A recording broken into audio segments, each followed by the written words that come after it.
Olá! Olá para você que está aqui assistindo a esse programa especial Dia de Doar. Gente, Dia de Doar é essa iniciativa mundial que já está presente aí em mais de 170 países. Não, mentira. Está presente em 72 países, com mais de 170 aí iniciativas. Eu não sei se você sabe, mas o Dia de Doar, tanto no Brasil, que foi trazido em 2013 pela ABCR, que é a Associação Brasileira de Captadores de Recursos, é uma data que mobiliza muita gente, né? E é uma data que, mais do que mobilizar muita gente, conscientiza da importância da sociedade civil participar de maneira cidadã, acolher trabalhos e projetos sociais. E, cada ano, essa iniciativa do Dia de Doar, esse movimento, esse grande movimento, ele vem se espalhando e ele vem aumentando.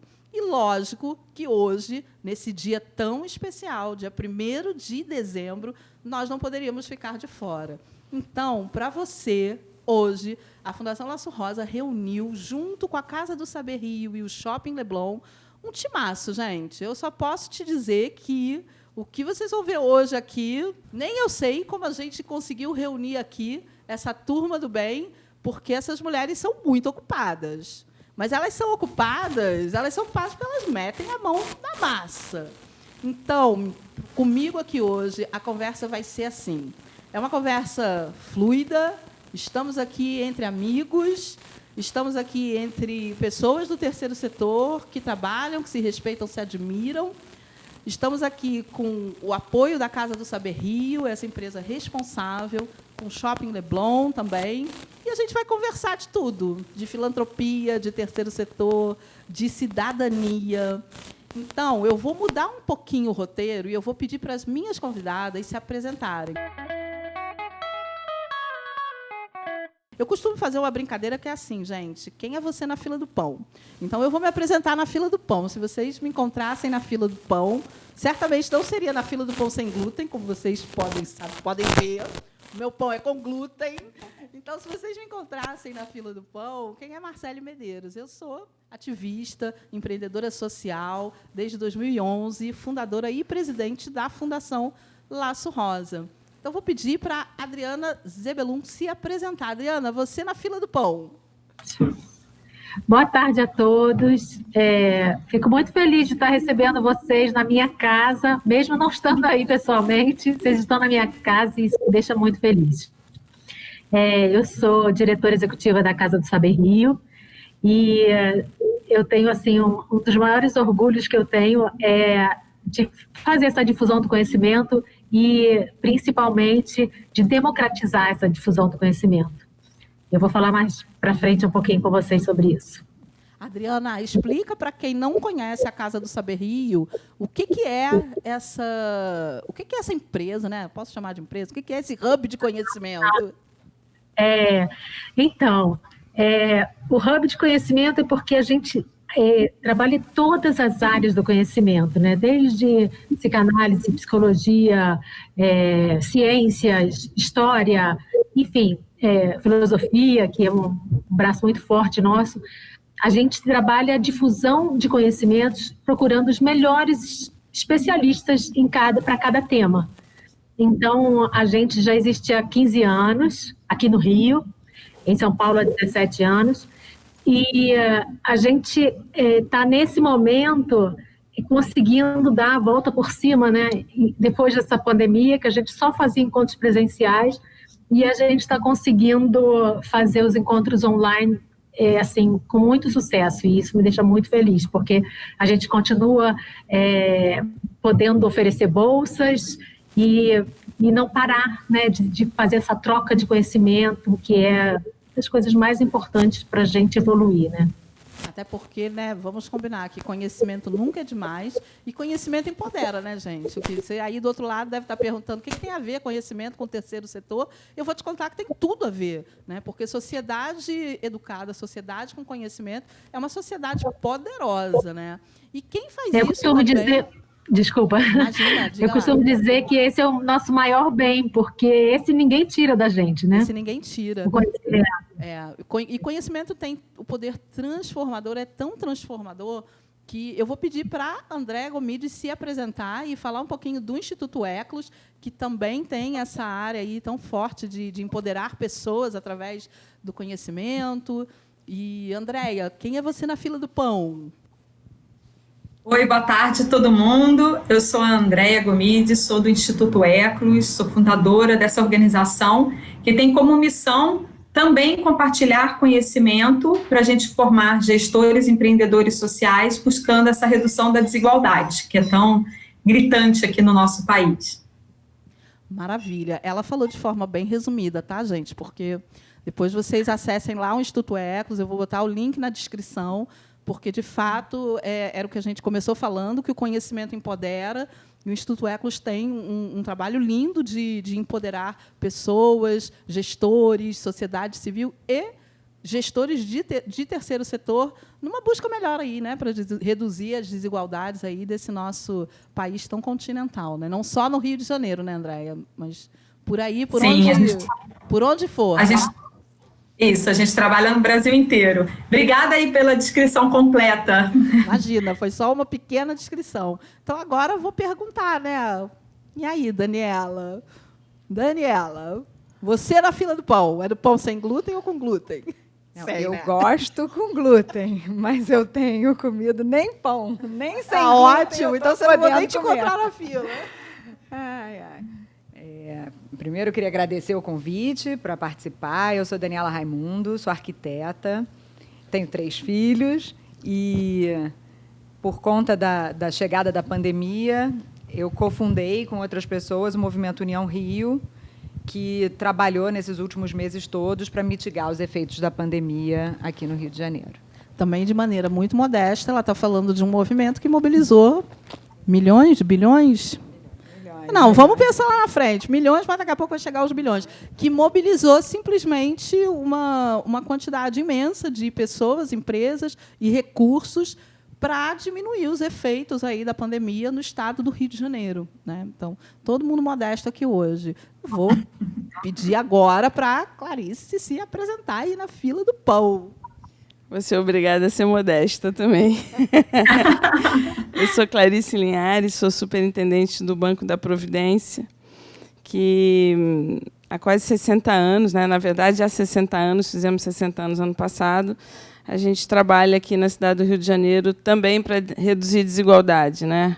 Quem trabalha com redução de desigualdade, infelizmente, não fica sem trabalho, né? Porque é o grande desafio do nosso país. E o nosso foco é trabalhar com as pessoas que vivem em situação de altas vulnerabilidades e capacitando para gerar renda de forma sustentável, né? Para que superem a linha da pobreza e da pobreza extrema. Então, todo mundo muito humilde, né? Porque ela não falou os números de impacto, mas ela vai falar. Ao longo dessa conversa aqui, a gente vai abrir alguns números de impacto, não só do Movimento União Rio, mas como do Banco da Providência também, né? E, por último, mas não menos importante, ela que abriu a casa dela para o nosso Outubro Rosa, pessoa de coração generoso, que eu sei que eu tirei da zona de conforto hoje. Mas, Paulinha, se apresente, para quem não te conhece. Oi, eu sou... Está funcionando? Tá. Eu sou a Paula Bezerra de Mello, eu sou fundadora da Elo Agency, que é uma agência que conecta causas com pessoas influentes, líderes, celebridades e marcas, no intuito de criar uma triangulação dinâmica da forma mais efetiva para buscar transformação social. Eu trabalhei muitos anos na área de relações públicas, atuo até hoje no Hotel Fasano, onde nós tivemos o privilégio de receber o evento de lançamento do Outubro Rosa. E eu estou muito feliz e muito honrada de estar aqui com vocês todas. Adriana, muito obrigada por nos receber. Principalmente porque eu acho que eu estou em pelo menos 3 grupos de WhatsApp com a Andréa e com a Daniela. Eu acho que a Clarice também, que foi justamente como surgiu o União Rio no começo da pandemia. E eu te confesso que eu estou emocionada da gente estar junto aqui fisicamente com você, Andréa, porque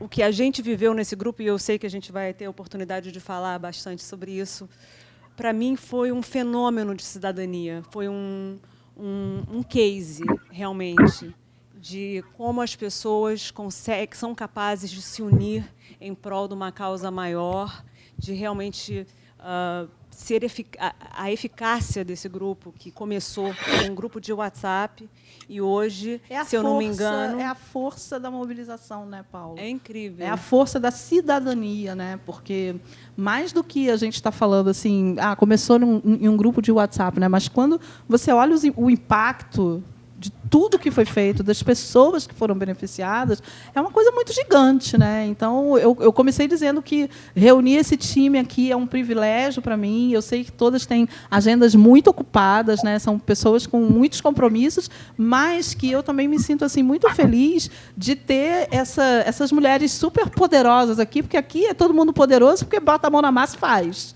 É nesse sentido, né? Então, a gente vai falar um pouquinho mais sobre a União Rio, mas é lindo ver, né? Realmente emociona, né? Não, com certeza. É muito incrível estar na presença de mulheres tão inspiradoras. Muito bom, gente. Esse é o tom que a gente vai conversar aqui, né? Então, subimos a régua, tá? Vamos falar de filantropia, vamos falar de terceiro setor, mas com a régua lá em cima, que é assim que a gente gosta, né? Então, Adriana, eu vou começar perguntando para você. Como é que você acha, você que lida com tantas parcerias dentro da Casa do Saber Rio, como é que você acha que isso pode influenciar? Como é que você acha que essa relação de parceria, empresa, né, como é que isso beneficia a sociedade como um todo? A gente tem muitas pautas, né, e pautas muito importantes que você, Marcele, está de parabéns porque conseguiu reunir pessoas assim de tanta importância, né, para essas causas todas. O que eu acho é que quando a gente tem as parcerias, a gente consegue potencializar a nossa força. Então, por exemplo, para casa, né, eu consegui parceiros há 4 anos que fizeram com que eu democratizasse o que acontece aqui. A gente já difundia conhecimento há muitos anos, mas eu ainda me sentia muito mal por não conseguir democratizar isso. E a gente já conseguiu, nesses últimos 4 anos, com esse apoio, a gente conseguiu mais de 3.500 bolsas, oferecer já mais de 3.500. E só no ano passado foram 1.900. Então, a cada ano eu consigo aumentar um pouquinho, e isso me deixa super feliz. Isso só é possível porque a gente tem esses apoios, né? Então, eu acho assim como nós, hoje, a gente está aqui reunido, né?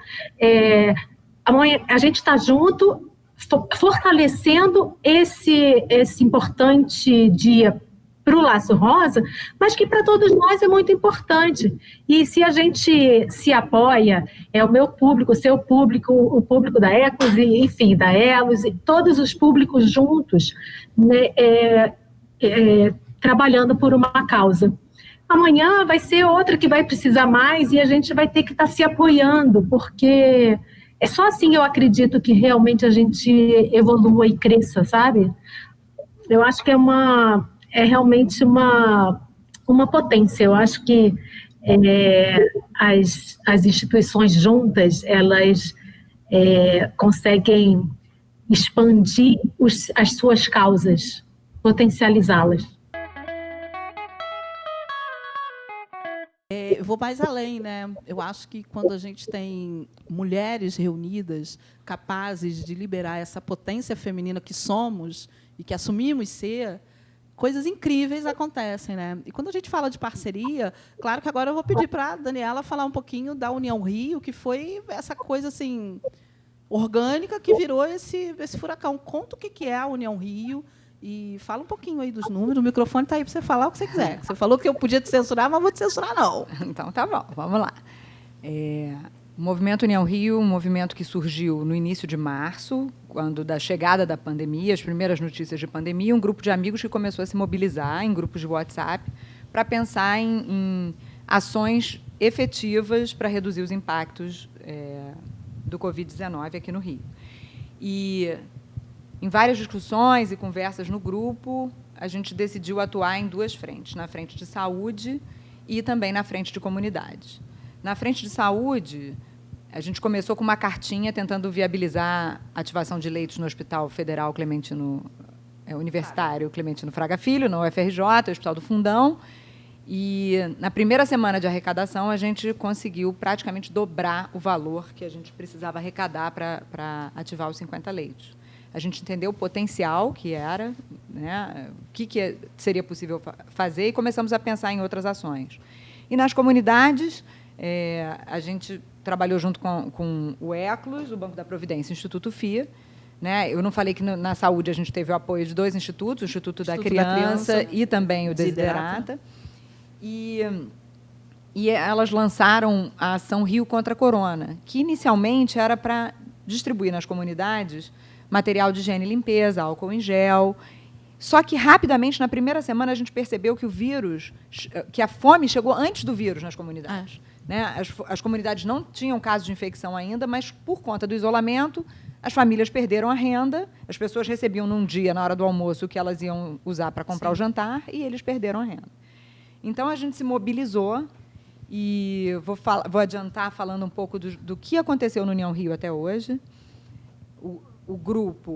Os grupos de WhatsApp cresceram, eram 400 pessoas, das quais umas 40 mais ativas, e a gente organizou uma gestão e tem um comitê gestor com 12 pessoas.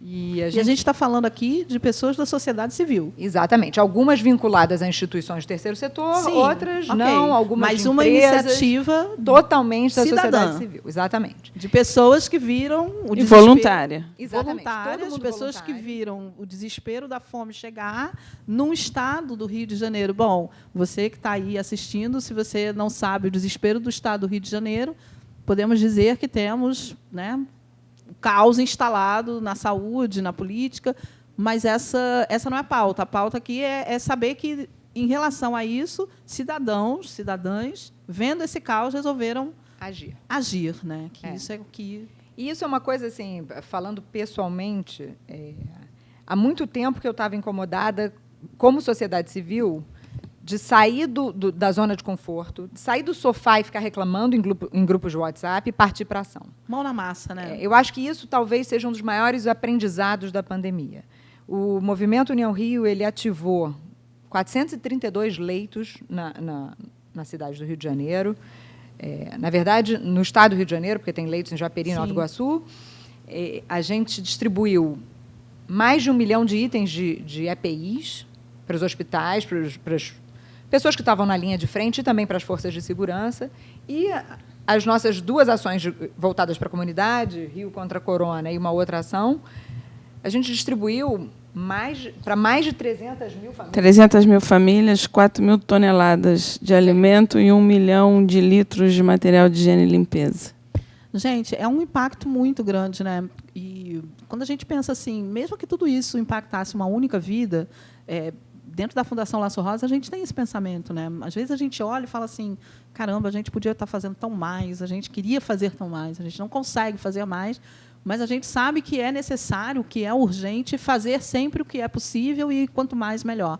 Mas se fosse tudo isso para atingir uma única vida, é uma vida, né, Já gente? teria valido a pena. Já teria valido a pena. Exatamente. E eu acho que o mais importante, eu acho que o grande aprendizado da pandemia é que quando a sociedade civil se sente corresponsável pela solução dos problemas, porque a gente não pode ficar à mercê da troca de governo a cada 4 anos. Não pode, gente. A gente tem que chamar para a gente essa responsabilidade. Se a gente quer viver aqui...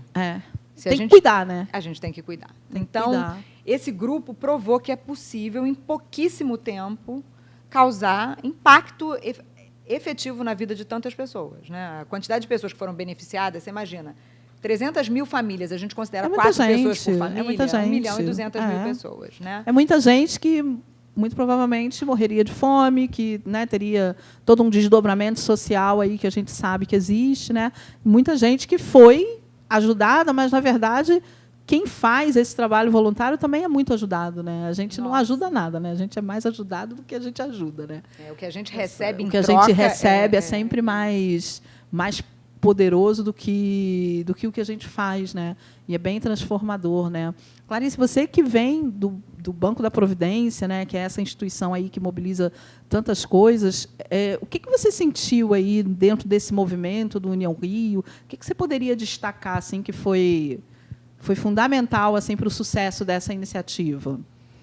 Eu acho que foi a mobilização em torno de um propósito, né? O grupo que se mobilizou, cada um dentro da sua área, dando o seu melhor, trabalhando em prol de mitigar os efeitos da pandemia, né? E é impressionante o quanto essa onda é contagiosa, mais contagiosa do que o vírus, né? Porque era impressionante, eu fico até arrepiada de falar, mas assim, quando você se deparava com um problema, como logo no começo, né?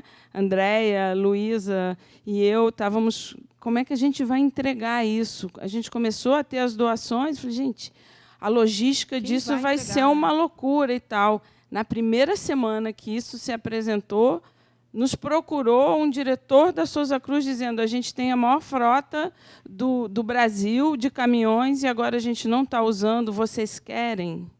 A gente chegou a gerenciar 24 caminhões da Souza Cruz, entregando 3.000 cestas básicas por dia nas comunidades. É uma loucura, né? Quando a gente para pensar assim, eu faço muitas reflexões assim sobre o terceiro setor, né? Por que a gente atua no terceiro setor, com o terceiro setor, né? Que chamada é esse que é mais forte do que a nossa razão, né? Porque muitas vezes é isso, você gerenciar esses caminhões e muitas vezes você podia estar lá no conforto da sua casa, no sofá, mas você é instigado, né, a fazer essa movimentação, né? E eu acho que todo mundo que de alguma forma tem essa atuação direta com causas, com projetos sociais, são pessoas assim muito extraordinárias porque conseguem enxergar na dor do outro o que não é invisível, né? Para a gente isso não fica invisível, né?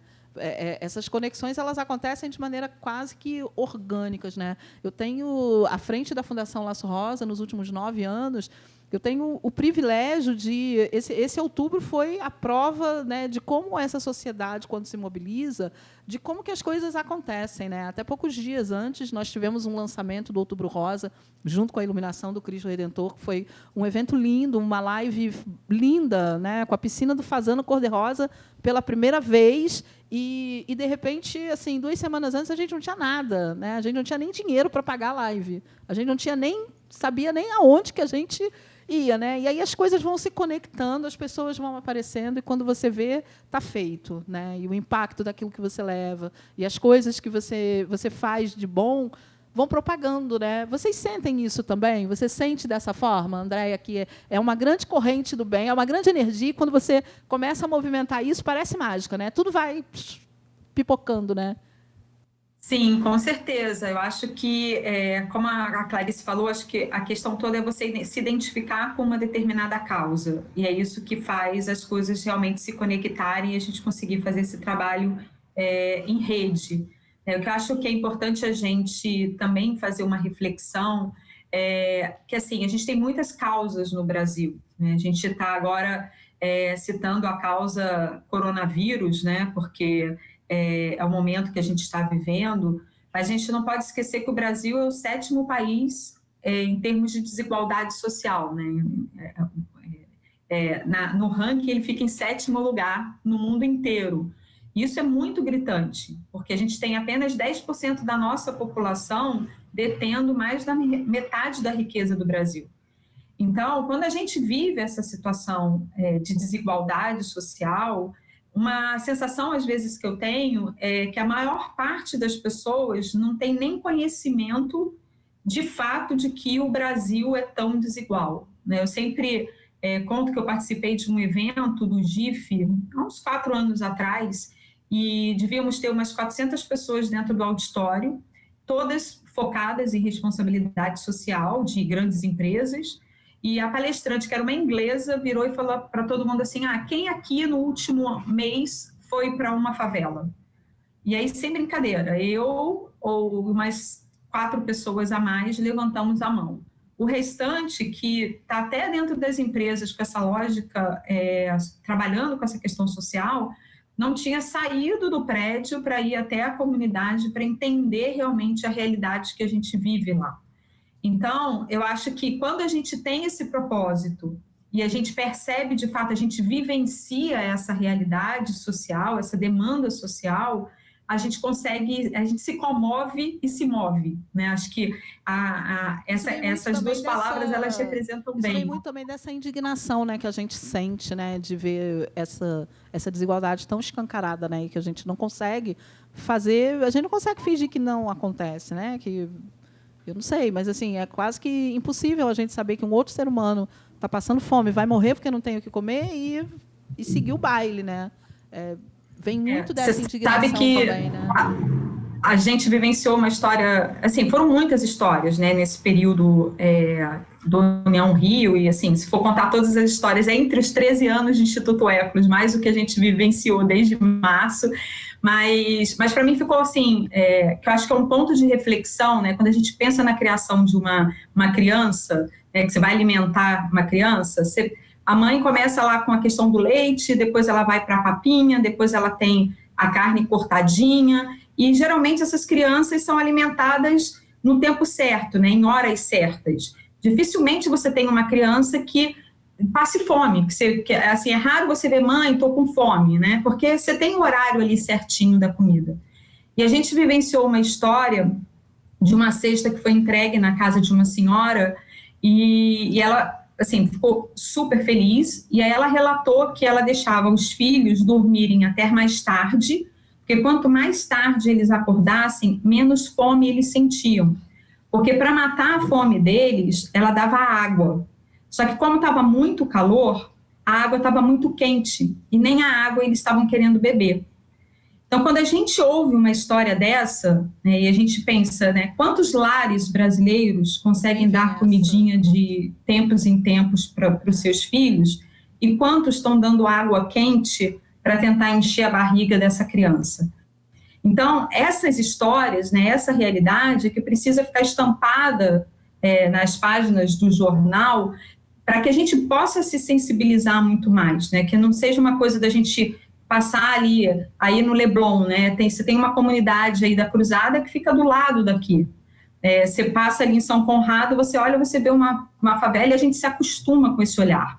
Então, o que eu acho que é importante a gente dar esses destaques dessas demandas concretas, né, com nome, com sobrenome, porque aí a gente consegue que essa mobilização seja mais forte. A gente está falando de pessoas, a gente está falando de rostos, né? E, claro, não são todas as pessoas que conseguem, de fato, subir uma favela, que conseguem, de fato, entrar num hospital, que conseguem dar assistência. E, para isso, gente, é muito importante que essas pessoas que não consigam, que apoiem instituições que consigam, né? O Dia de Doar é isso, gente, é escolher uma causa, é escolher uma instituição. Hoje, eu estou falando aqui pela Fundação Laço Rosa, mas isso precisa ser para todos, porque é um ecossistema. Né? O terceiro setor é um ecossistema e precisa estar vivo, ele precisa pulsar, porque se uma parte cai, todo mundo é afetado, né? Então, quem não pode subir uma favela, quem não pode fazer, faz o que é possível, vai lá, faz uma doação do valor que for, se puder, contribua com uma causa, contribua com uma instituição, porque isso também ajuda muito, né?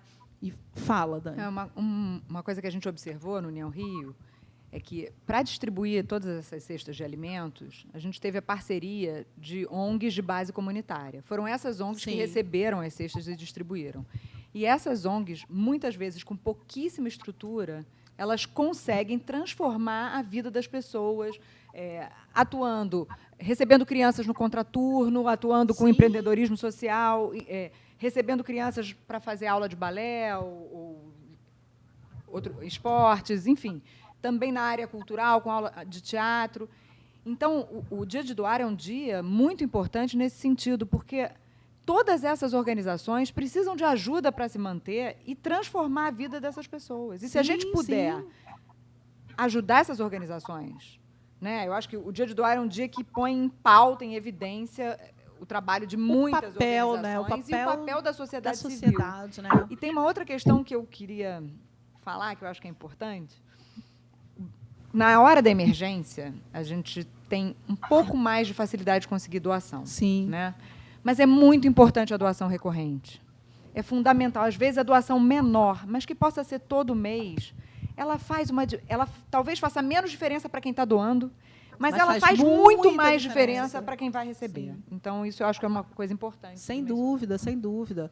Toda doação importa, gente. Cada centavo importa, cada real ajuda a transformar a realidade. Então, se você aí do outro lado puder, faça a sua doação.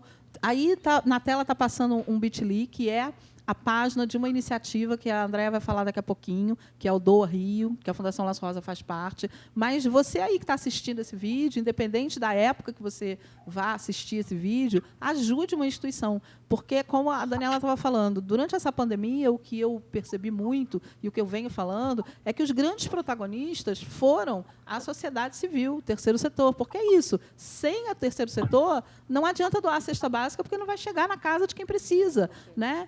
E a gente precisa fortalecer essas iniciativas, sejam elas de base comunitária, sejam elas como a Fundação Laço Rosa, mas instituições como o Banco da Providência, instituições que fazem, de fato, a diferença, né? E eu vou perguntar agora para a Paulinha, que é... Paula Bezerra de Mello é uma das pessoas que mais conectam terceiro setor e pessoas que podem fazer essa transformação através da sua agência, através de projetos como a Brasil Foundation.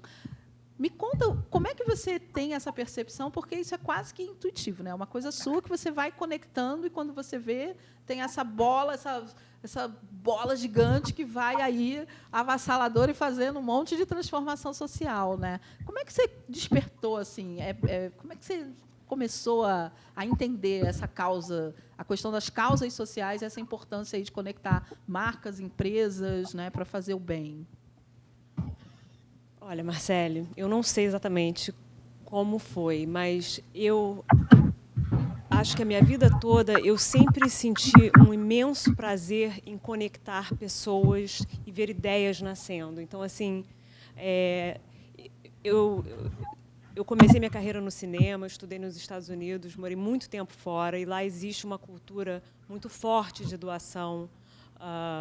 E foi quando eu conheci, logo depois que eu me formei da universidade, eu fui no primeiro jantar de gala da Brasil Foundation, em Nova York. E eu conheci a Leona Forman, que, na época, tinha acabado de se formar, de sair da ONU, tinha trabalhado 20 anos nas Nações Unidas, e ela estava, eu imagino, uma senhora russa, que nasceu na China, que se mudou para o Rio aos 13 anos e se considerava carioca e brasileira. Meu Deus. Ela queria agora, depois de 20 anos contribuindo para a ONU, retribuir ao seu país, o Brasil. Eu falei, meu Deus, quem é essa senhora maravilhosa? Preciso conhecer, e né? Eu fiquei encantada, eu fiquei realmente impactada. Leona, que fez 80 anos agora, graças a essa russa que nasceu na China, que tem esse senso de cidadania... E que é brasileira, né? Carioca? É carioca? É carioca, né? Claro. Lógico. Mais de... agora eu é um número muito mas é um grande, número muito grande. São mais de 625 projetos em todo o Brasil, que foram é muito impacto. Quase 50 milhões de dólares, eu acho, nos últimos 20 anos foram arrecadados pela Brasil Foundation. A gente acabou de fazer nosso primeiro live digital, né? Também, lindo, que por a sinal. gente teve que fazer. Mas, enfim, foi isso que me despertou um sentimento. Aí tem uma frase que, quando eu abri a minha agência, eu estava grávida de uma menina. E eu morria de medo de perder um pouco essa garra, essa vontade de mudar o mundo, mas, ao mesmo tempo, eu queria ser esse exemplo para ela, mas não queria estar ausente. Mas a Eduarda me trouxe uma força e uma vontade de ser esse exemplo. E aí eu fundei a Elo. E a Elo é fundada baseada no princípio, numa frase da Maya Angelou, que é mais ou menos assim: as pessoas esquecerão o que você diz, as pessoas esquecerão o que você fez, mas elas jamais esquecerão como você as fez sentir. E eu acho que essa frase é válida para tudo. Ela é válida para quem doa, para quem recebe a doação, para quem trabalha em hotelaria, para quem trabalha com cinema, para quem constrói a casa para uma pessoa morar. E o que eu acho que foi tão incrível no União Rio, por exemplo, que eu vi nascer aquele grupo de WhatsApp, e eu fui vendo aquilo evoluir exponencialmente em termos de eficácia também, das ONGs se organizando, do Rio contra a Corona, se unindo à União Rio, foi porque, justamente, eu acho que as emoções estavam à flor da pele. E, às vezes, a gente acaba aceitando certas condições porque a gente está no dia a dia, a gente está... A gente é quase que engolido por uma rotina que faz a gente ficar um pouco cego, né? Então, você vai sendo Exatamente. absorvido, né? Aquela rotina e a de pandemia repente, tem gente... isso, né? A pandemia Exatamente. fala assim, para todo mundo, parou. Agora, olha aí o que importa, né? Vamos olhar para o que de fato importa, né? E o que foi muito interessante nisso tudo é que criou também-se oportunidades, não só para a doação de pessoas físicas, mas também de empresas, que a gente vive num momento em que, se antigamente já era importante para uma empresa demonstrar responsabilidade social corporativa, hoje em dia é fundamental. Hoje é mandatório, né? Hoje se é você não mandatório, demonstra né? isso, se você não tem isso de alguma forma clara, nítida, na sua marca, você vai sofrer consequências graves. E o que eu vejo muito hoje com algumas empresas, é que elas até têm a vontade de ajudar. Mas não sabem como, né? Às vezes não sabem comunicar. Às vezes não sabem. E, às vezes, não comunicam com tanta eficácia. Ou, às vezes, elas não se alinham com uma causa que tem tanto a ver com o DNA do que elas mesmas estão vendendo e do que as pessoas estão comprando delas. Então, quanto mais esse link for orgânico e verdadeiro, mais a gente consegue mobilizar. Mais impacto, né? E é isso que você falou, né? Precisa ter verdade, né? Acho que o exemplo do movimento União Rio, ele é tão poderoso por isso, né? Porque é feito de pessoas reais, né?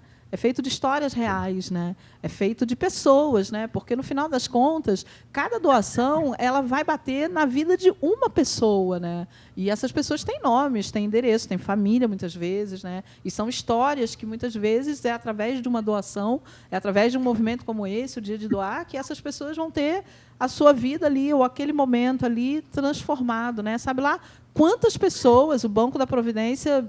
né, já atingiu ali no coração, né, já mudou ali o dia, o sorriso, a vida daquela pessoa, né? Quantas pessoas dentro dessa rede aí da União Rio, quantas pessoas dentro da Fundação Laço Rosa, quantas pessoas no próprio Instituto Eclos, né? Então é uma corrente, né, que a gente vai andando. E eu posso falar um minutinho? Claro. Marcelo, eu estou achando tão interessante isso. Primeiro que eu estou muito orgulhosa de receber mulheres tão incríveis aqui na minha casa. Segundo, que eu acho que eu faço muito pouco. E aí eu fiquei pensando, né, que a gente conseguiu fazer esse encontro porque a gente estava conversando e o evento presencial que a Laço Rosa ia fazer não podia acontecer. Então, a gente achou uma maneira de juntar essas pessoas bacanas, né, para a gente falar desse dia tão importante de doar, porque se você não sabe como fazer, essas pessoas sabem como fazer. Então, vamos dar o que a gente pode. Né? Foi isso que você falou. E eu acho que tem que reforçar isso. Todo mundo tem que participar disso para que quem sabe fazer, poder fazer mais. Né? E eu queria também aproveitar e dizer que a minha casa está aberta para todas essas iniciativas que eu acho incríveis e que talvez seja uma forma também de eu ajudar, que é dar espaço para vocês falarem. Ah, que linda. Sempre existe uma forma de doar, gente. Doar dinheiro, doar tempo, doar habilidades, se doar, né? Sempre existe uma forma. E eu queria perguntar para vocês, como é que vocês enxergam aí, depois dessa pandemia, o que vocês acham que vai ser aí o futuro da filantropia? Porque se eu comecei esse programa aqui dizendo que a gente subiu a régua, convidando essas mulheres poderosas, né, juntando esse timaço aqui, eu também preciso dizer que a gente subiu a régua da filantropia quando uma pandemia de Covid coloca aí mais de 6,4 bilhões de reais doados, segundo a última atualização do radar Covid pela ABCR, E a gente está falando de empresas, pessoas físicas, né? E isso é uma coisa que não tem mais volta, né? Não dá para voltar atrás, não dá para baixar a régua. Como é que vocês enxergam? Vocês acham que a gente consegue manter esse sentimento de filantropia, de doação vivo? Ou vocês acham que essa curva vai cair assim que tiver uma vacina e uma nova rotina se instalar? O que vocês acham? Eu acho que a gente está num momento que a gente está indo para o centro do palco, né? O terceiro setor tem uma função enorme de construir pontes. Nunca fomos tão protagonistas. Exatamente. Né? Eu acho que foi, se é que dá para dizer o lado bom, né? Uma pandemia não pode ter um lado bom, mas, como sempre tem os dois lados, essa luz que se colocou no terceiro setor, que sem o terceiro setor a gente pode dizer que o número de mortes, que já é absurdo no nosso país, seria muito maior, né? E o terceiro setor mostrou esse poder de rede, né? Porque, se por um lado, né, está aqui a Dani, que é uma captadora do outro mundo, né? Captou aí mais de 70 milhões para o movimento, ela e o grupo que estava captando. Andréia do Eclos, Luísa do FI, o Banco da Providência, Desiderata e o Instituto da Criança, né? Fazendo o meio de campo, né? que é a nossa missão, na verdade. E essas mais de 80 ONGs comunitárias, que tinham mais de 700 voluntários lá na linha de frente, né? Encarando o vírus de frente, fazendo distribuir, mostra a potência que é isso. E eu acho que a iniciativa privada viu muito isso, né? Eu falo, por exemplo, pelo Banco da Providência. Eu estou com 3 financiadores que, pela ação do Banco da Providência junto ao União Rio, passaram a financiar o Banco da Providência. Estou com um projeto já 2020 e 2021, porque disse, caramba, onde vocês estavam? O que vocês estavam fazendo? Que competência é essa? E começaram a investir. Então, eu acho que é um momento, claro, assim que a curva começou a diminuir, a Dani está aqui para falar sobre isso, as doações diminuíram, infelizmente. Perde-se o senso de urgência, né? Exatamente. Mas o que a gente não pode deixar ali a gente está trabalhando muito para manter isso, para entender que, como a André falou, somos o 7º país mais desigual. Desigualdade não gera desenvolvimento sustentável. O Brasil não vai chegar a lugar nenhum enquanto estiver deixando essa legião de pessoas para trás. Então, assim, eu acho que um pouco caiu a ficha de uma parcela muito grande, né, como a Andréa falou, numa plateia de 400 ligados à responsabilidade social, 4 tinham ido para a favela, né? E quando a gente não olha no olho, a Andréa falou, você não consegue. A Andréa falou uma experiência, né, que a gente teve dessa pessoa dizendo que estava botando os filhos para dormir mais cedo e acordando mais tarde. A gente também tem um WhatsApp de fotos, imagina, são as 1000 fotos por dia que a gente recebe, que é a forma de prestar conta. Era simplesmente uma foto de uma panela de feijão cozinhando. E a legenda era, há 15 dias isso não acontece na minha casa. Vocês não sabem o impacto do que vocês estão fazendo. Então, isso é isso que a gente também, como terceiro setor, tem que ficar fazendo chegar nos outros, mostrar e divulgar e mobilizar, porque aí se cria essa corrente, esse círculo virtuoso que só ganha, ninguém perde. Com certeza, com certeza. Ocupar o 7º lugar não é privilégio, né? Pelo contrário, dá vergonha, né? Posso complementar? Claro. Eu acho que é interessante também a gente analisar um pouquinho o que a gente chama de terceiro setor, né? Porque quando a gente considera assim os movimentos sociais, pensando em termos de Brasil, eu acho que uma grande referência que talvez venha na nossa cabeça seja agora me fugiu o nome dela, mas a esposa do Fernando Henrique Cardoso, a Ruth, né, a dona Ruth, que fazia uma movimentação na questão da assistência social, de doações, que vem muito de uma história no Brasil de você ter esse viés assistencialista, onde você realmente, você vê alguém com fome, você dá uma cesta básica, você acaba agindo de uma forma mais imediata.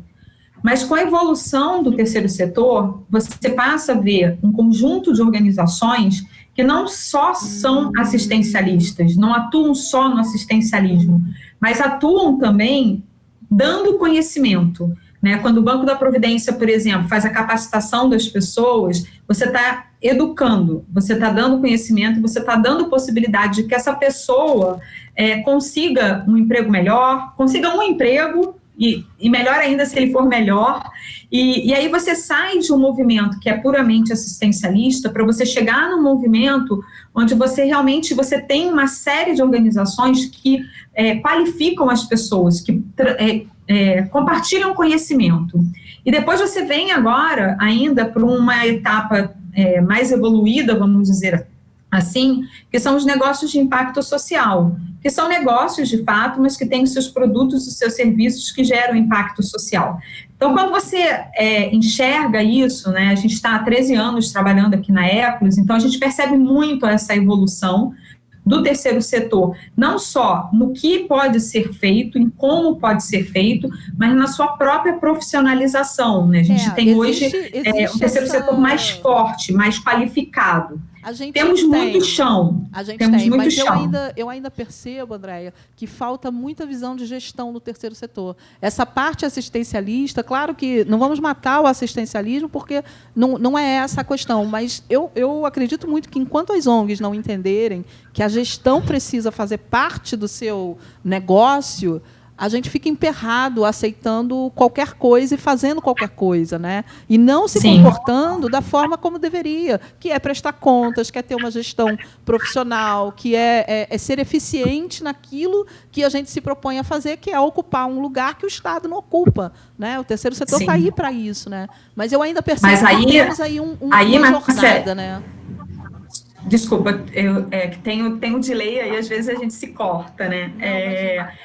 O que eu ia complementar com isso que você acabou de falar, que eu acho bem importante, é que, assim, se a gente parar para pensar, a gente está aqui num grupo super qualificado, onde todas nós aqui estudamos, temos algum recurso pessoal, mas nós somos uma raridade no Brasil. Nós temos privilégios, porque quem leva... né? Nós temos privilégios. Exato. Mas, assim, eu acho que ainda é uma raridade, né? Nem pelo privilégio, porque, se você pensar...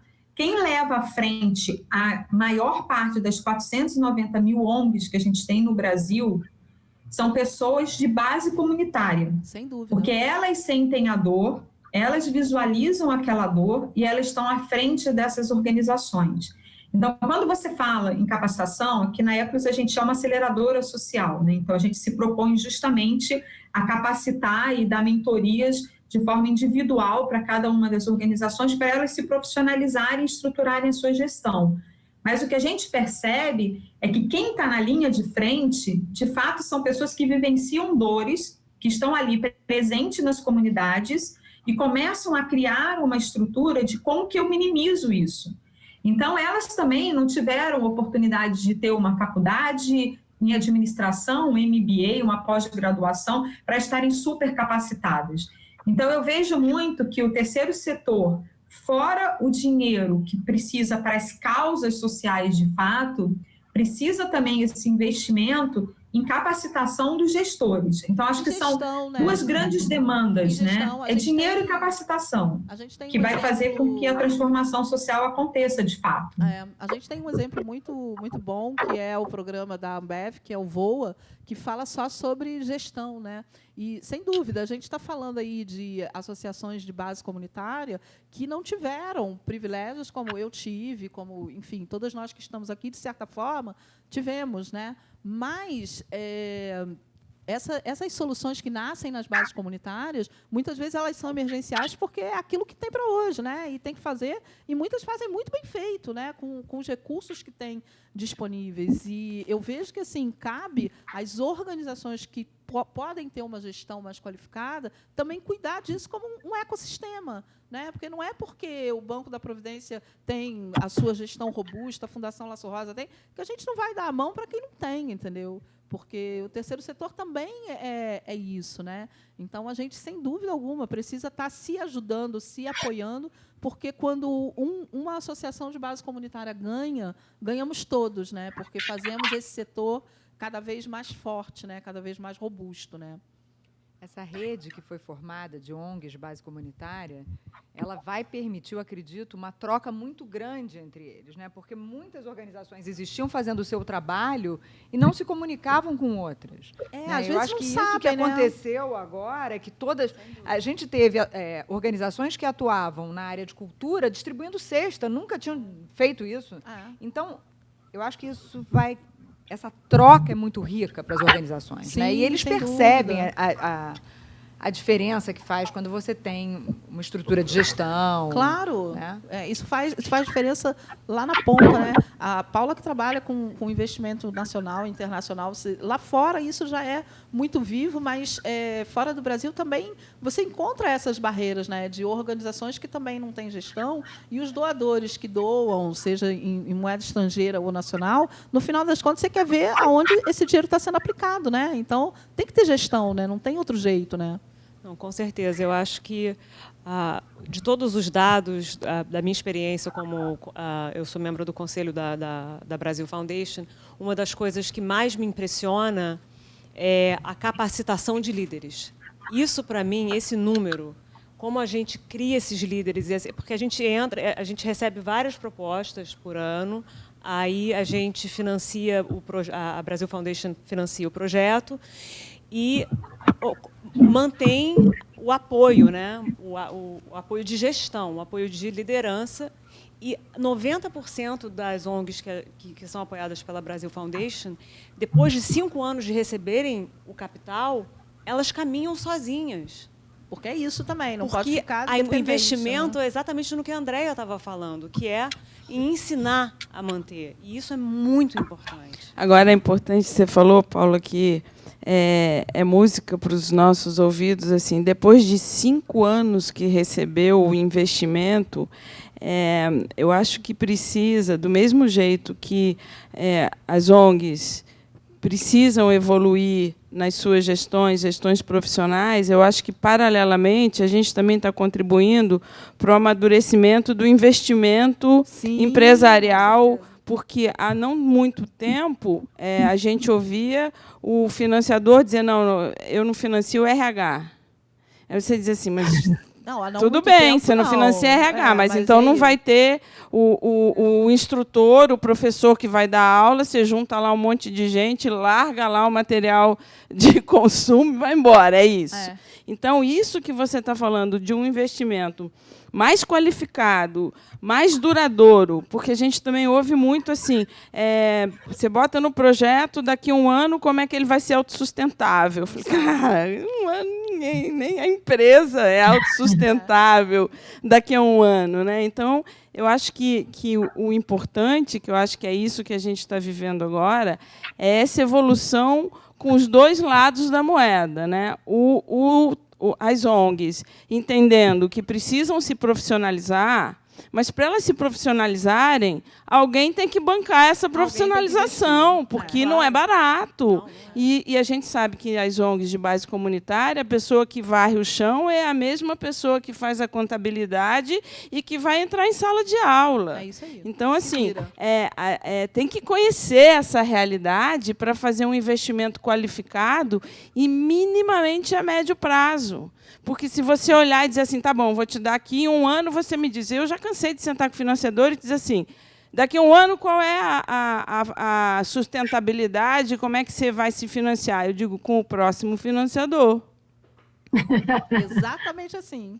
Quando tem o próximo financiador. Né? Exatamente. E aí, aproveitando o gancho da Clarice, eu diria o seguinte, já que hoje é o dia de doar, doem para o Instituto Eclos, porque o Instituto Eclos vai capacitar o terceiro doa setor. Doa para geral, André. Aqui a gente está pedindo doação para geral. Eu vou botar aí embaixo o Instituto Eclos, Movimento União Rio, doa para geral, Banco da Providência. Isso aqui é uma live democrática. Eu quero complementar também que a Casa do Saber Rio pode participar dessa capacitação, não é? Porque a gente tem um braço de gestão.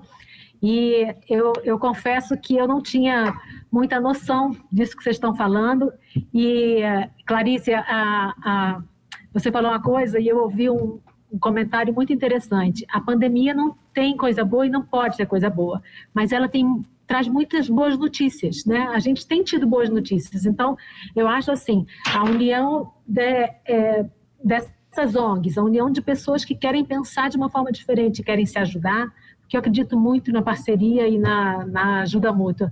Eu acho que isso é uma notícia boa desse período que a gente está vivendo. O trabalho em rede, né? Vou aproveitar o que você está falando e convidar a Andréa para contar um pouquinho desse movimento, Daniela também, que é o Doa Rio, né? Dia de doar. Estou falando aqui que estamos num programa democrático, então, pessoal, você aí do outro lado, se identificar com qualquer causa, doa para todas, né? Tem para todo mundo, existe abundância de recursos, então, vamos lá, vamos exercitar esse papel cidadão aí, aproveitar o dia de doar e fora do dia de doar também, né? Continua doando, porque daqui da nossa parte a gente vai fazendo aquilo que a gente sabe fazer de melhor. E nesse dia de doar temos a campanha Doa Rio, né?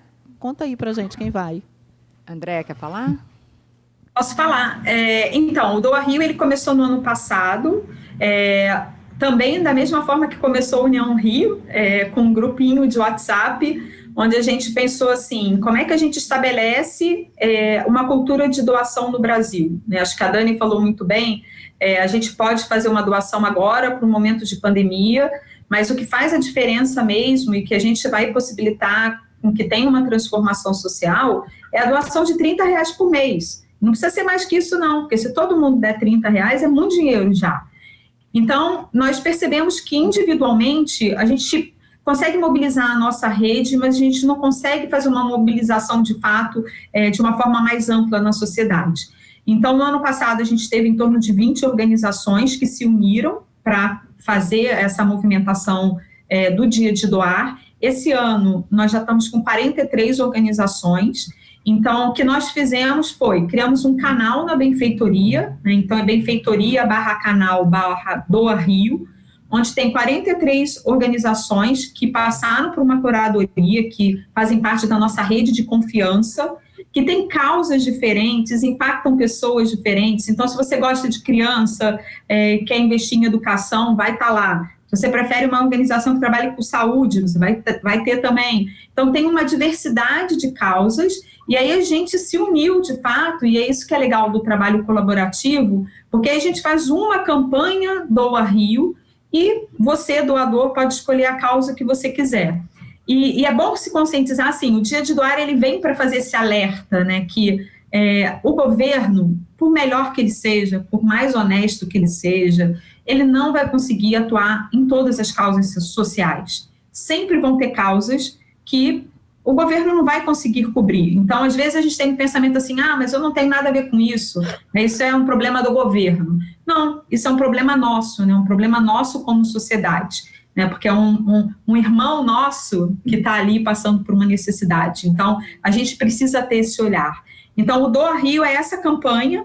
Esse ano tem o apoio do União Rio, para a gente fortalecer ainda mais, mas ali estão 43 organizações que precisam dessa doação para poder fazer a transformação social. E é importante falar que cada organização escolheu o seu projeto, né? Que não é uma coisa determinada. Então, na Fundação Laço Rosa tem lá uma doação para confeccionar perucas, tem outras instituições que têm outras causas, né? Que têm outras finalidades, né? Mas tudo com liberdade. Então, existe essa campanha que ela é geral, que é um movimento para somar esforços, porque quando a gente divulga junto, todo mundo ganha, né? Mas são projetos totalmente independentes, né? E a sua doação, exatamente, você escolhe para a causa e para a organização que você quer doar. Foi muito mais uma mobilização para que a gente consiga uma repercussão maior, mas as organizações se cadastraram individualmente. Então, você consegue olhar ali e selecionar uma, todas, como você quiser, e tiver disponibilidade financeira. Essa estratégia, inclusive, André, eu acho muito interessante, porque, como a gente estava falando de emoção, da causa do coração, pessoas têm uma proximidade, cada um tem uma causa do coração, né? Então, quando você segmenta dessa forma, você atrai de uma maneira, às vezes, mais fácil o doador. Ele se identifica com o projeto de uma forma mais orgânica. E aí, quem sabe, se torna um doador recorrente. Isso. O importante é ter esse canal de visibilidade para tocar o coração, né, das pessoas, né? Porque isso também não é uma coisa mandatória. Uma pessoa, quando doa, ela precisa estar conectada, né, com aquela causa, com a instituição, né, com a transformação que ela gera. E quando a gente fala de trabalho em rede, eu vejo muito assim que existe uma outra parte dentro do terceiro setor. Quando a gente fala de transformação de sociedade, a gente também está falando dessa responsabilidade de influenciar políticas públicas, né? A Fundação Laço Rosa ela tem um núcleo de advocacy, que é a influência de políticas públicas. Não, gente, isso não tem nada a ver com partido político, isso tem a ver com cidadania, tem a ver com encher o saco lá do tomador de decisão, com os políticos que a gente ou elegeu ou não elegeu, mas que estão lá ocupando os seus lugares, né? E de mostrar exatamente o que a sociedade quer e não deixar a deriva, né? Vocês acham que o advocacy ele é uma ferramenta poderosa de pressão do terceiro setor também? Eu acho que sim. E junto com o advocacy, eu acho que o controle social é fundamental, né? Independente de ser o advocacy, eu acho que todo mundo tem que fazer parte dos fóruns onde você discute a sociedade, né? Então, por exemplo, o Banco da Providência não tem uma área de advocacy, mas a gente tem assento no Conselho de Assistência, que é a nossa área. A gente tem parceria com a prefeitura, porque a gente quer contribuir com a execução de políticas públicas. Então, tem organizações com foco mais em advocacy, claro, que está no seu DNA, ou no seu planejamento estratégico, sim. Mas, independente do advocacy, eu acho que o controle social é responsabilidade de cada cidadão. De todos. É responsabilidade do CPF e é responsabilidade do CNPJ. Boa. Cada um no seu fórum, né? O CPF está fazendo está fazendo controle social em qualquer lugar, até no seu prédio, na reunião de condomínio, né? Que é um saco, mas enfim. Mas as organizações também é importante participar dos fóruns, dos conselhos, onde se discutem políticas públicas. Perfeito. Perfeito. Eu ouvi de um amigo, mais de uma vez, que a cidade onde a gente vive ela é a soma dos desejos de todos os cidadãos. E não é possível que a soma dos desejos dos cidadãos do Rio de Janeiro seja viver numa cidade com tanta desigualdade. Não dá para a gente passar pela favela e fingir que a gente não está vendo. Né? Não dá para a gente passar pela criança que está no sinal pedindo dinheiro ou vendendo bala e fingir que a gente não está vendo. Então, acho que essa questão do advocacy, ela diz respeito a, como disse a Clarice, todo o CPF, todo o CNPJ. O nosso papel como sociedade civil, independente de quem esteja sentado na cadeira do governo. Isso aí. Né? A gente não pode depender do partido político, a gente não pode depender das decisões de quem está sentado. A gente precisa definir o que a gente quer como sociedade civil e o que a gente quer para a nossa cidade e exercer o nosso papel de cobrar e fazer a advocacy, tentar mudar as políticas públicas para transformar a cidade e a sociedade. Perfeito. E aí, Marcele, posso complementar que acho que uma das maiores dificuldades que a gente tem no Brasil é justamente com as organizações de advocacy. Por quê? Porque as organizações de advocacy, elas dependem da doação da pessoa física. Dificilmente você tem uma empresa que quer investir em uma organização que vai ter que debater com o governo. Então, você vai ter que exigir uma mudança de lei, você vai ter que exigir alguma coisa que o governo não está fazendo bem feito, que basicamente é isso que as organizações de advocacy fazem. Então, é muito difícil que você tenha uma empresa que queira atrelar o seu nome a uma ação de advocacy.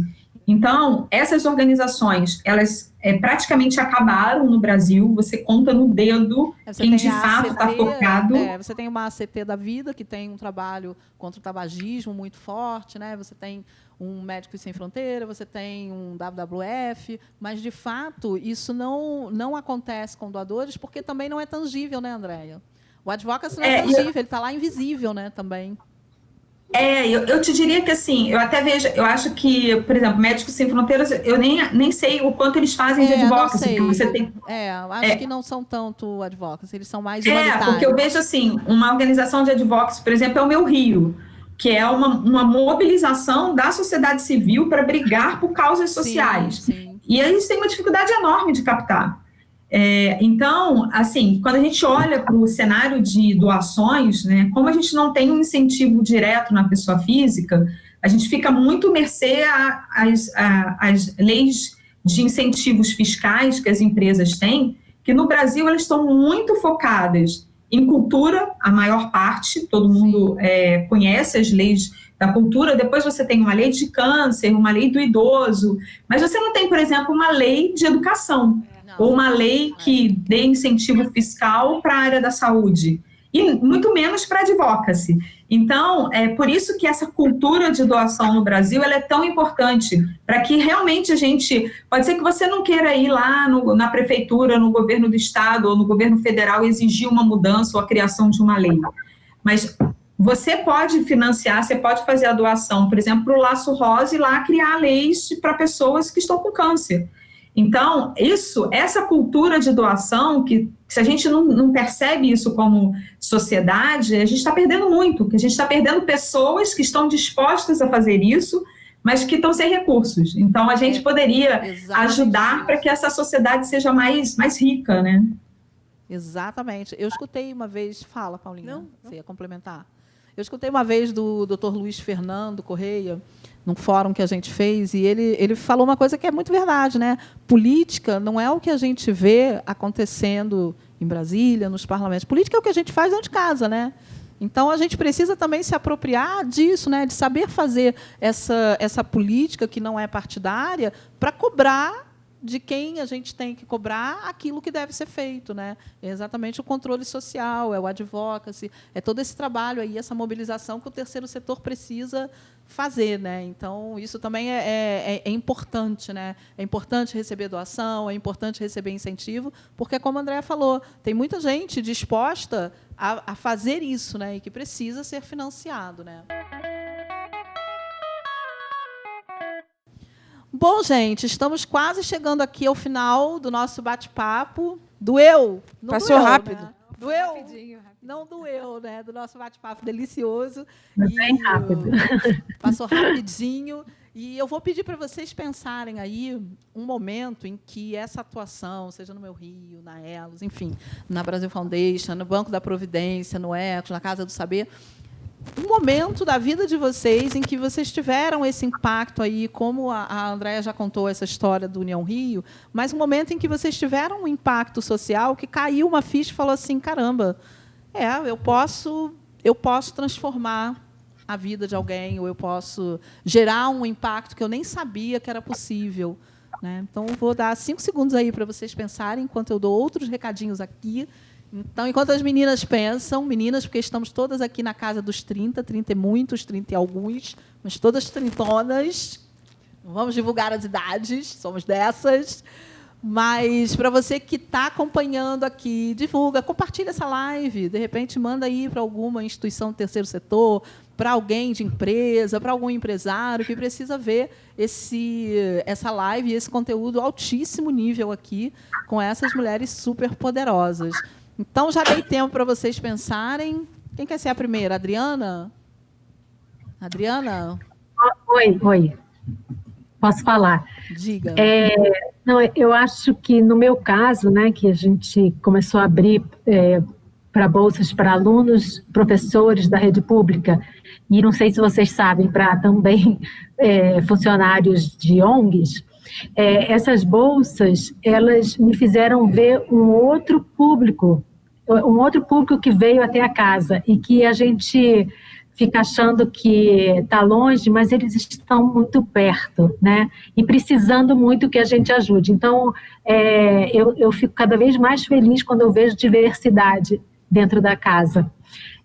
Até para complementar, a gente está com um projeto para 2021 de capacitação para jovens em vulnerabilidade para o mercado de trabalho. Então, a gente vai fazer um projeto junto com a Fundação Empodera, quer dizer, a gente já fez o projeto junto com a Empodera, e aguardando só a gente conseguir captar os recursos para que ele, em 2021, capacite aí 1.500 jovens. Lindo, muito lindo. Bora, Clarice. Bora.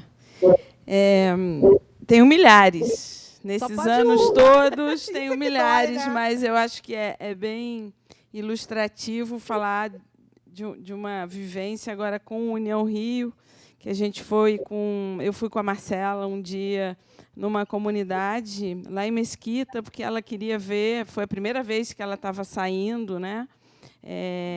Que a grande maioria das pessoas fez isso tudo das suas casas, né? E a gente que estava na ponta estava saindo, e a gente foi em Mesquita, acho que foi a Andréia que indicou o Educar Mais, ou a Luísa, para que a Marcele conhecesse todo o processo, chegando às cestas e distribuindo as cestas, e a gente foi lá com a Carol, que é uma gestora incrível lá, uma menina na comunidade em Mesquita.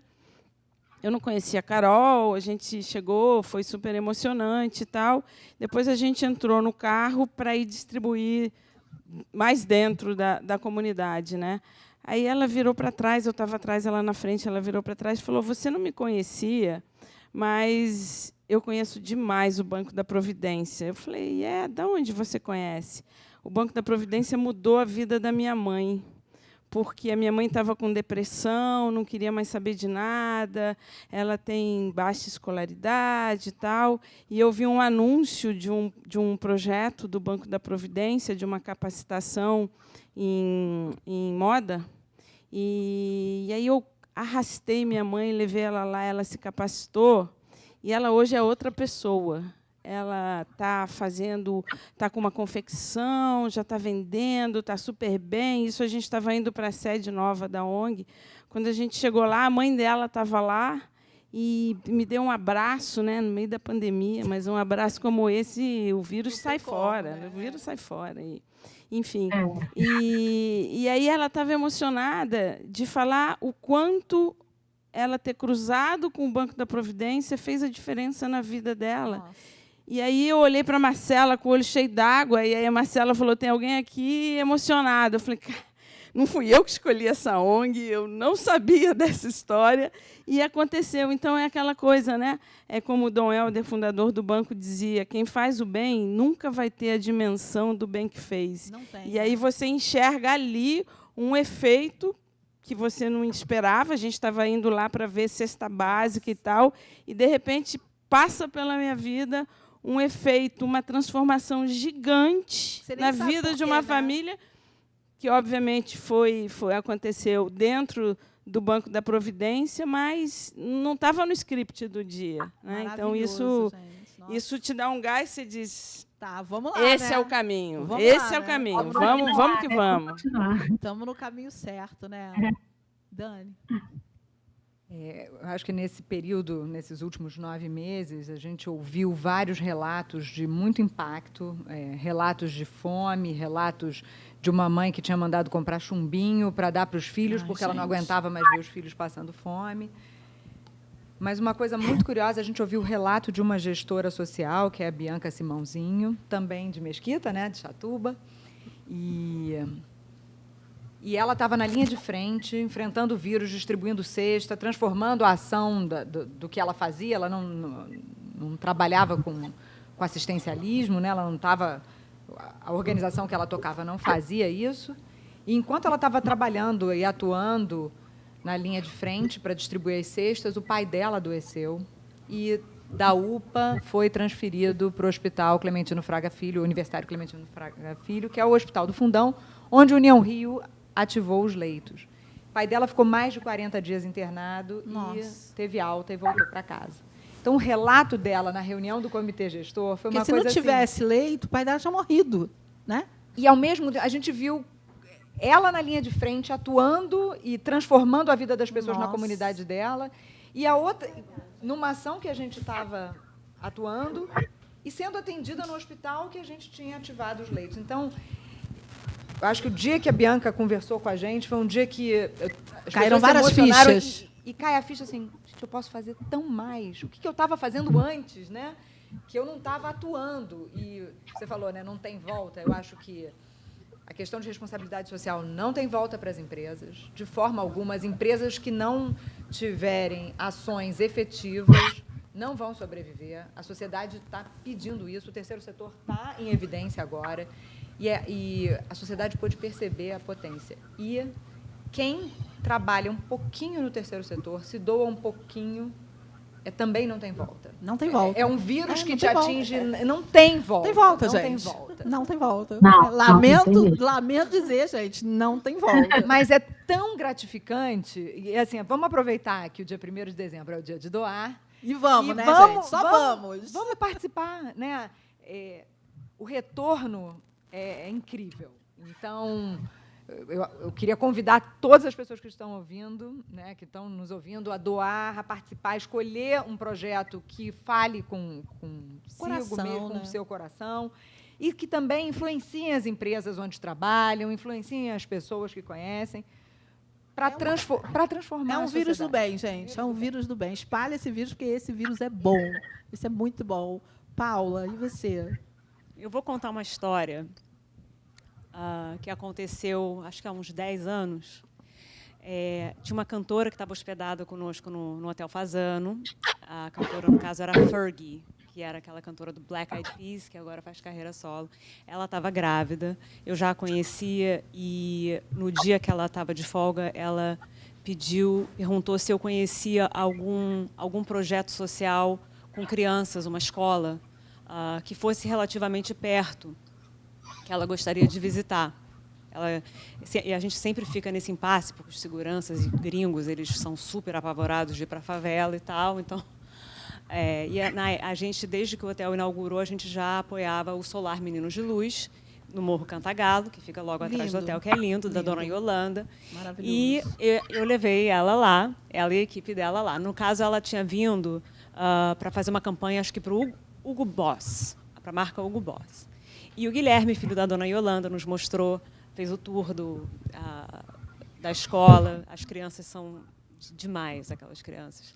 E, passando pela biblioteca, o que restou da biblioteca depois de uma chuva devastadora, realmente não dava para imaginar que aquilo era o recurso que aqueles alunos tinham para aprender, porque estava caindo aos pedaços. Enquanto o Guilherme continuava a explicar um pouco mais sobre a escola, ela simplesmente interrompeu, olhou para a Dona Yolanda e falou: eu vou doar $25 mil.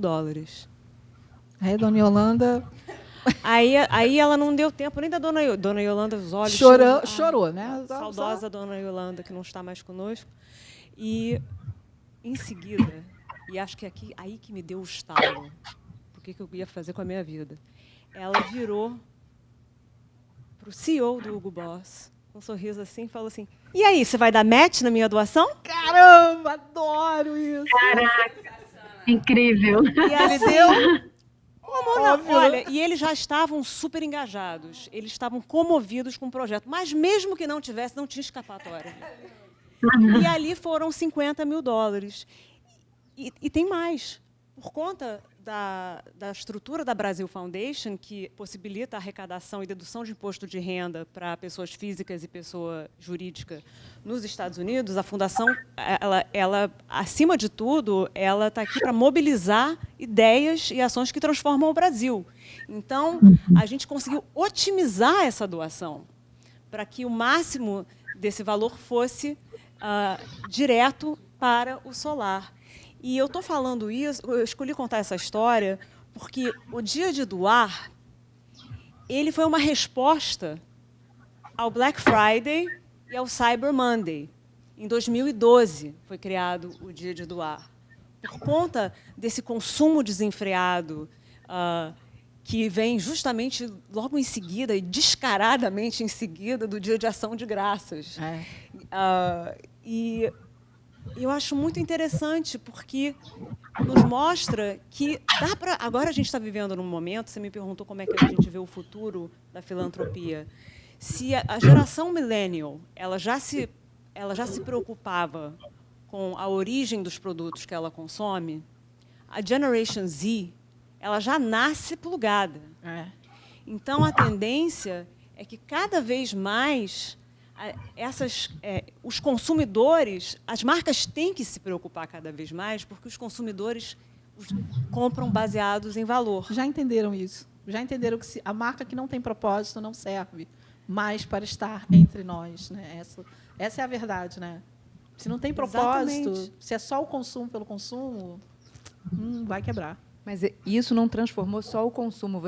Você pode observar hoje, assim, existem no próprio mercado financeiro, cliente quer investir com impacto. Isso. Ele não quer só gerar renda para o gestor, né? O gestor do mercado que ganha um FII em relação ao dinheiro que ele está aplicando, investindo. Então, isso já é transformador, porque empresas do mercado financeiro já estão dividindo uma parte da sua taxa de administração para ações de impacto. E isso é no mundo inteiro. Isso é revolucionário, isso é disruptivo. Né? E isso pode custear, porque eu acho que tem uma outra questão que a gente precisa falar aqui.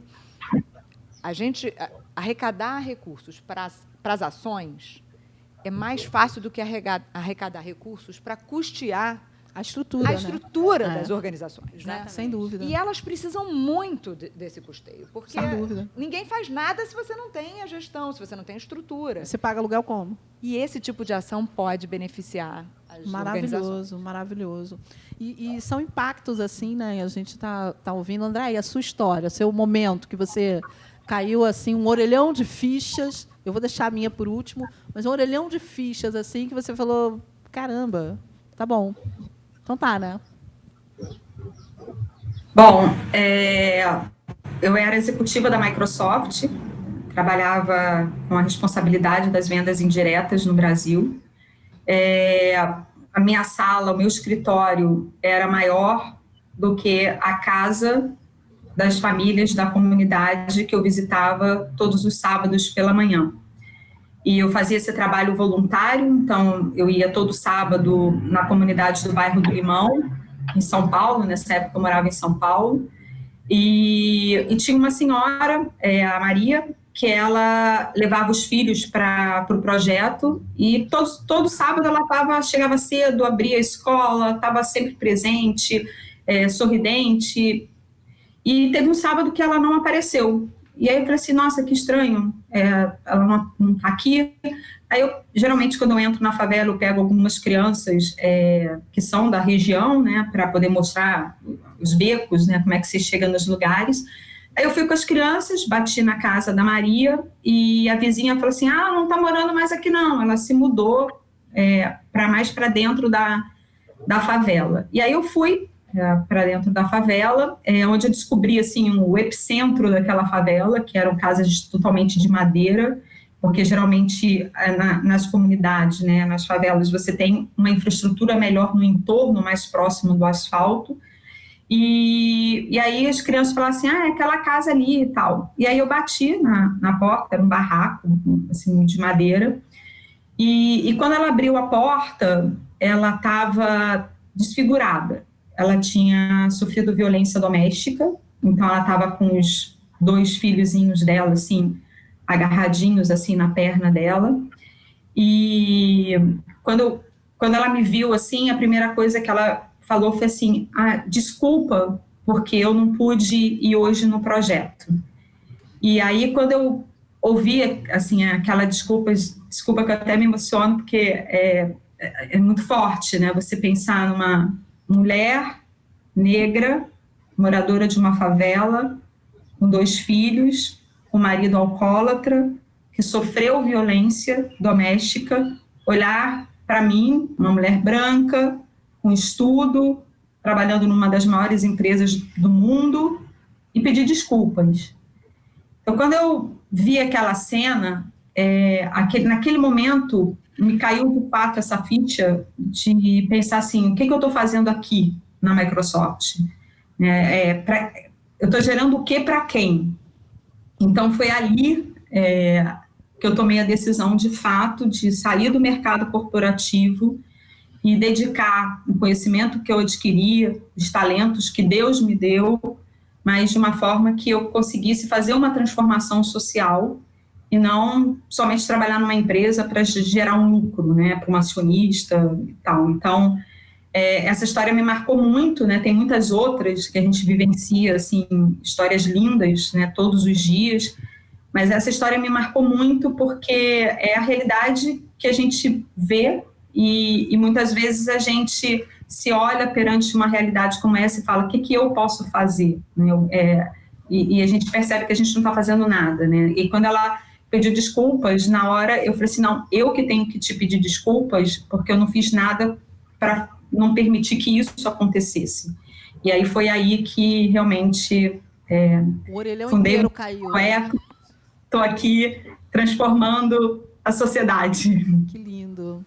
Gente, eu ouço essas histórias, né? Há 9 anos eu atuo diretamente no terceiro setor, à frente da Fundação Laço Rosa, e sempre me emociona, né? Me emociona, assim, de onde que a gente tira forças para, sabe, para fazer isso tudo, né? Porque ainda que a gente tenha esse sentimento, assim, de que, caramba, a gente ainda faz pouco, né? A gente ainda faz pouco, mas a gente faz muita coisa, né? Eu tenho vários momentos à frente da Fundação Laço Rosa que me emocionam. Mas eu vou escolher a história da Kátia. A Kátia Faustino, ela é uma aluna do Força na Peruca. O Força na Peruca é um programa de capacitação que a gente tem e que capacita pessoas de áreas de vulnerabilidade na profissão de perucaria, né? E a Kátia chegou numa das turmas do Força na Peruca. E ela, quando passou pelo processo seletivo, a gente já tinha identificado que ela tinha uma coisa chamada tricotomia, que é a pessoa que come o cabelo, né? Então, ela chegou, né, já assim, com várias falhas, e a gente deu uma oportunidade para ela, né? E a Kátia preenchia lá os critérios, e ela foi, e ela foi uma aluna assim, muito, muito resistente, né? E depois, com o tempo, porque o projeto não é só ensinar a profissão, né? É muito mais do que isso, né? A gente está ali para trocar, para exercer a empatia, né? E a Kátia foi se abrindo, né? E aí ela contou a história dela, que ela era uma mãe que morava na comunidade, que tinha perdido o filho assassinado e que, se não fosse aquele projeto, ela já tinha tentado suicídio algumas vezes, né? E aquela turma daquele projeto fez com que ela saísse e enxergasse que ela podia ter uma vida, que as coisas iam melhorar, né? E a Kátia fez toda a formação dela, ela ganhou um incentivo, né? Ela ganhou como melhor aluna, porque, de fato, ela se dedicou muito.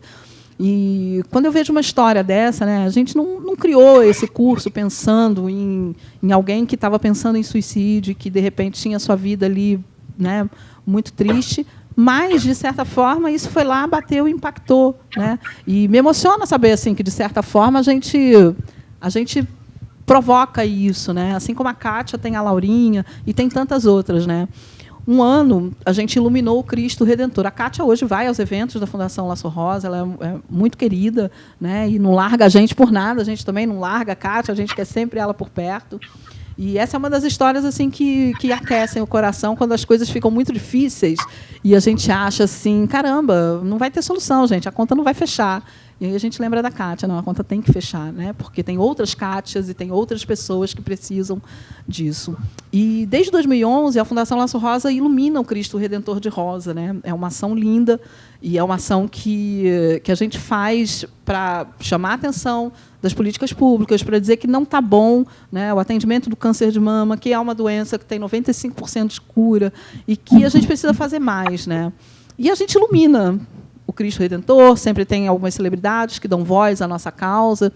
E uma vez a gente fez a iluminação, passou, e, numa dessas reuniões de grupos de pacientes, a gente escutou de uma paciente que, no dia que ela recebeu o diagnóstico, foi exatamente o dia que o Cristo Redentor tinha ficado cor-de-rosa e que a janela da casa dela dava para essa visão. E, quando ela abriu o diagnóstico dela e viu positivo, casou com a hora que o Cristo estava sendo iluminado de rosa.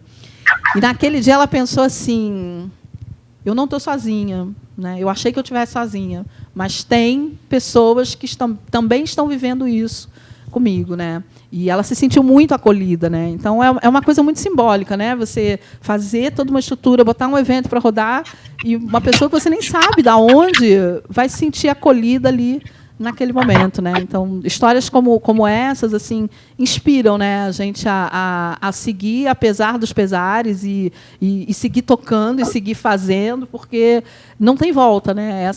Essa é a verdade, né?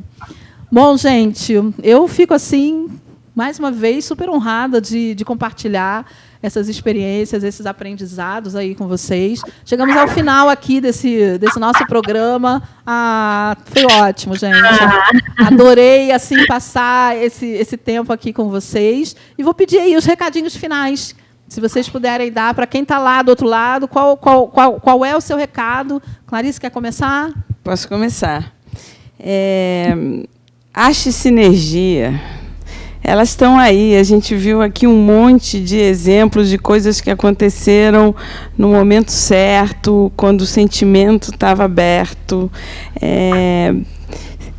Se plugue na humanidade, né? Ache sua causa, o que brilha o teu olho, o que aperta a sua garganta. Seja ela qual for, todas as causas são altamente importantes para isso. Se conecte, crie essa possibilidade de um círculo virtuoso. A gente precisa reverter essa situação que a gente vive no nosso país, de um país extremamente desigual. E eu deixo aqui outra frase de Dom Helder, que era genial, que é: quando os problemas se tornam enormes, os desafios se tornam apaixonantes. Então, eu acho que vamos arregaçar a manga e vamos reverter esse jogo, que a gente tem todas as chances, e estão aqui os exemplos mostrando isso. Muito bom, maravilhoso. E você, Dani? Então, meu recado, eu acho que tem a ver com tudo que eu vivi, né? Eu acho que é um recado para que a gente entenda qual é o nosso papel como sociedade civil. Na verdade, às vezes a gente tem que refletir. Eu acho que a pandemia trouxe muita reflexão. O que a gente está fazendo aqui? Qual é o nosso papel? E como sociedade civil, como a gente pode atuar para melhorar a sociedade que a gente vive? Quando a gente melhora a qualidade de vida das pessoas que estão na comunidade, a gente melhora a nossa qualidade de vida também, né? As pessoas estão ligadas, a sociedade está ligada.